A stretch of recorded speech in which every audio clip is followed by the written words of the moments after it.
Do you still remember me? This boy is on fire! Well, I vividly remember when I campaigned for the position of SELU President last year. It was really a wonderful experience. But fortunately, it was my good friend Gabriel Cao who won the position, and I'm happy for him. I guess I was really destined to be the SO officer.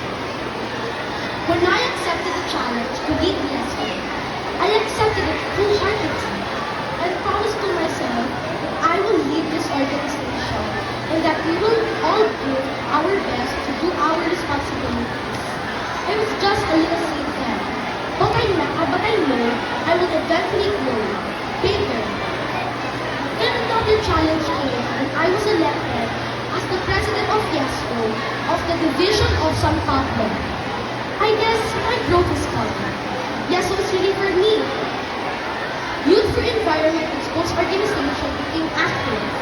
We participated in various school activities and programs. We offer our services to nurture the environment. Our organization grew.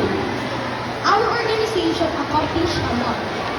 So by this, I would like to thank again my co-officers, Margaret, Shane, Chelsea, Jairo, Natalie, and Samantha. Thank you for your unity and support. You did a great job.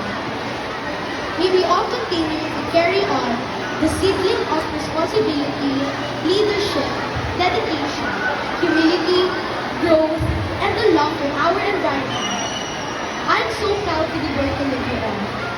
To the YESO parents, thank you for all the unending support to us. We will not be able to do our responsibilities if not with your support and guidance. We love you. To our advisors, Sir Philomene Quilla and Sir Ronel de la Cruz, thank you very much for trusting me from day one up to now. Thank you for believing in me. Thank you for your unending support and advice. Jacob became Jacob, the working president because of you. I know you're so proud of me. I love you, Fred. To Sir Jimenez Maxine, our school principal, Ma'am Mayan Olava, Ma'am Dayan San Juan, to all my teachers and my advisors, thank you for all the support and love. Special thanks to my favorite teacher, my Ninong Minel. Thank you for always pushing me to be the best. I love you, Fred. To my daddy, mommy, Kuya Jim, Kuya Joseph, thank you for your unending and unconditional love and support. I became a Jane of all children because you are always there for me. I love you.